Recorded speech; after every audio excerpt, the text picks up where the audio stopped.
कहते हैं उस झील में कोई रूह कैद है और हर पूर्णिमा की रात वहां से नीली रोशनी उठती है। लोग डरते हैं उस जगह से। लेकिन उस रात एक गरीब लड़का वहां पहुंचा था। नाम था आरिफ।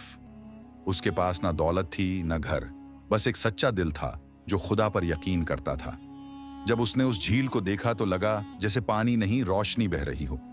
हवा थम गई, पेड़ झुक गए और फिर झील के अंदर से एक नरम सी आवाज आई, ए इंसान मत डर, मैं तेरी दुश्मन नहीं हूं, सदियों से यहां बंद हूं। आरिफ ठिठक गया। उसकी धड़कनें तेज हो गईं। उसे लगा कोई सपना देख रहा है। लेकिन वो आवाज फिर आई, मैं नायरा हूं, रोशनी की रूह। अगर तू मेरी मदद करेगा तो खुदा तेरे दिल को सुकून देगा। और यहीं से शुरू हुई एक ऐसी दोस्ती जिसने रूह और इंसान दोनों की तकदीर बदल दी। पुराने जमाने की बात है। पहाड़ों के बीच एक छोटा सा गांव था जहां एक अनाथ लड़का आरिफ रहता था। दिन भर वो जंगल से लकड़ियां काट कर लाता और शाम को उन्हें बाजार में बेच देता। उसके कपड़े फटे हुए थे मगर दिल बहुत सच्चा था। लोग कहते थे इस लड़के के दिल में खुदा बसता है। एक शाम जब सूरज डूबने को था, आरिफ जंगल से लौट रहा था। अचानक उसने देखा कि पेड़ों के बीच एक पुरानी झील नीली रोशनी से चमक रही है। वो जगह तो हमेशा सूखी रहती थी। आरिफ ने सोचा शायद उसे भ्रम हो रहा है। लेकिन तभी पानी के अंदर से एक नरम आवाज आई, ए इंसान मत डर, मैं तेरी दुश्मन नहीं हूं, मैं सदियों से यहां बंद हूं। आरिफ डर गया। उसने चारों ओर देखा मगर कोई नहीं था। आवाज फिर आई, मैं नायरा हूं, रोशनी की रूह। एक जालिम ने मुझे इस झील में कैद कर दिया है। अगर तू मेरी मदद करेगा तो खुदा तेरे दिल को सुकून देगा। आरिफ ने कांपती आवाज में पूछा, अगर तू सचमुच रूह है तो मैं तुझे कैसे आजाद कर सकता हूं? नायरा बोली, तेरे दिल की सच्चाई ही मेरी जंजीर तोड़ सकती है। जब तू सच्चे दिल से दुआ करेगा तो ये झील अपनी कैद छोड़ देगी। आरिफ को अपनी माँ की बातें याद आईं। हर रोशनी रोशनी नहीं होती, कुछ बस चमक होती है जो अंधेरा देती है। लेकिन नायरा की आवाज में जो दर्द था वो झूठ नहीं लग रहा था। उसने आंखें बंद की और कहा, ए मालिक, अगर ये रूह तेरी मखलूकन है और बेगुनाह है तो इसे राहत दे और मेरी नीयत पाक रख। झील का पानी अचानक सुनहरी रोशनी से भर गया।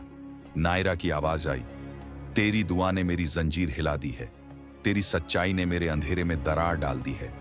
उस रात आरिफ घर नहीं सो सका। अगले दिन से वो रोज झील के पास जाने लगा। वो नायरा से बातें करता, दुआ करता।